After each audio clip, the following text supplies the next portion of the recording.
আর head মিস্ত্রিদের Eid পরব আসলে ভাই কাজের জন্য আর কি বলবো, সবই রাজমিস্ত্রি, বুঝতে পারছো। হ্যালো গাইস, আমি 99 আপনাদের সঙ্গে। তো আমরা যে রাজমিস্ত্রি দীর্ঘদিন কাজ করি, আর হেড মিস্ত্রিদের ঈদ পরব আসলে ভাই কাজের জন্য আর কি বলবো, সবই রাজমিস্ত্রি, বুঝতে পারছো। যখন আমাদের ঈদ আসে বা বকরিদ আসে, এই কাজ করতে করতে ভাইরে সেই সকাল 6:30 এসছি, এখন 11:30 বাজছে। আবার কখন যাব বা গা ধুবো বা খাওয়া দাওয়া করবো বা আবার সকালবেলায় উঠতে হবে, তাও হেড মিস্ত্রিদের মন ভরছে না। আরও বলছে কাজ করো, এই ঈদ পাবো না।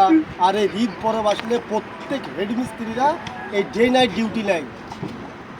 তো ভাই যারা রাজমিস্ত্রি কাজ করো ভাই, অনেক দুঃখী হয়তো কথাটা বলছি, কেননা আমাদের বাড়িতে পরিবার আছে, মা আছে, বাপ আছে, বোন আছে, সামনে স্ত্রী আছে, বাল বাচ্চা আছে।